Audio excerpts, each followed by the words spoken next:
ako, nagkakaisang Pilipino. Bagong simula, ikaw tayo, bilang Pilipino. Tumindig ka taas noo, makilahok sa pagbabago. Kabilang ka sila tayo, bilang Pilipino. Sapagkat dapat ikarangal ang maging isang Pilipino. Sa hirap man o ginhawa ay magpabilang, magpasensus Pilipino. Tirahan at populasyon, kompletong bilang kailangan. Mga bata man o may edad na, may trabaho o wala. Locally hired o OFW, Muslim, Chinoy man o Kristiyano, kabilang ka sila tayo, bilang Pilipino. Sapagkat dapat ikarangal ang maging isang Pilipino. Sa hirap man o ginhawa ay magpabilang, magpasensus, magpabilang, magpasensus Pilipino. Magpabilang, magpasensus Pilipino. Magpabilang, magpasensus Pilipino. Magpabilang, magpasensus Pilipino.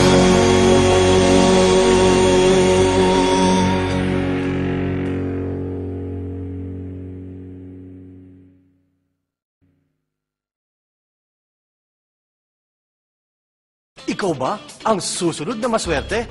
Sa instant premio sa resibo, malay mo! Parami na ng parami ang swinerte! Nanalo ako last year. Nagkapuhunan ako para sa sarili kong negosyo. Dahil sa PSR, marami nang natupad na pangarap. Swinerte, magkakotse! Ngayon, sali pa rin ako ng sali. Mali mo.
Magandang umaga sa lahat ng mga televiewers namin.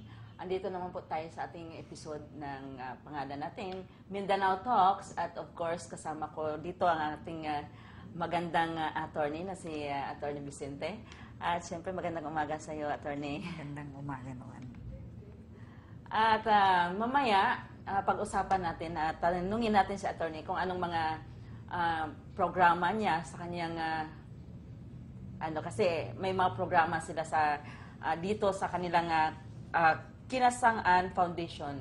So, at saka siyempre pumunta kasi kami, nag-meet kami ni Attorney doon sa Dapicol. So, tatanungin ko siya kung anong ginawa din niya sa Dapicol that time na nagkita kami doon.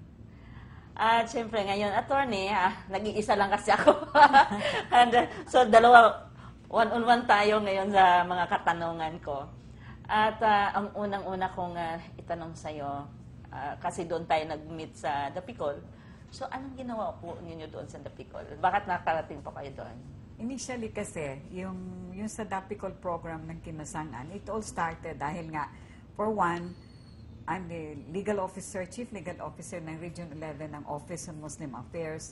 At saka parte ng trabaho namin to make an inventory ng mga Muslim inmates. And it was there na nakita ko yung frontline services na ino-offer ng DOJ for the prisoners as rehabilitation therapy. One of them was the social, cultural, upliftment, tapos yung livelihood program. And the last one was on the spiritual, religious services for rehabilitation program nila. And I thought that I would be in the position na mag-offer ng ganung services dahil nga I've been doing it for quite some time for Kinasangan Foundation. So I asked the permission of my director kung pwede ako magbigay doon because I'll be taking out time. And then afterwards, nag-try nga ako, nag-offer sa kanila. Initially, nagsabi nga, Angel, they don't have budget for it. But nonetheless, sabi ko, hindi naman pinag-uusapan yung budget. We can always do something else. But ang ano kasi, dahil itong perception ba ng tao sa labas, kung if I have to use the language of those in jail, sabi nila, itong mga taong laya, no? Ang sabi nila sa akin, why do you go in jail, to jail na magtulong ka doon? Mga basura na yan, just leave it as it is. Napakasakit naman nun, attorney, sabihin basura. Yun na nga. And then, akin naman, I took it as a challenge. Dahil, alam mo, whether we like it or not, itong mga taong ito, babalik ito sa sosyedad. Dahil nga may certain limit, pag 70 years old, ibabalik. And sometimes, meron yung paraan in order to commute their sentences, no? Bumababa yung kanilang termino ng pag-serve ng sentence. And one day, they will be back in society. So, nandyan ang mga apo ko, nandyan ang mga anak ko sa sosyedad na yan, na saan sila pupunta. So, I made an effort na gawin nga itong rehabilitation therapy nila, which I was putting to test kung makakatulong ba sa kanila in terms of preparing them to face society again. Dahil doon tayo nagkita. Dahil nga, yung nag-request nga ang women's, dahil ganun ka sa correctional that time, and I just finished my session sa mga male inmates sa yung sa kanilang maximum prison.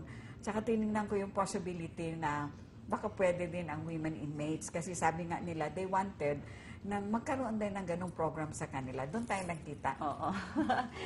At napakaganda ng layunin po ninyo. Hindi lang, siyempre, hindi lang. Sana sa lahat ng mga nanonood sa atin, na gumawa po tayo ng kabutihan sa mga, hindi lang porket nasa loob sila ng kulungan, sabihin natin basura na sila, di ba, attorney?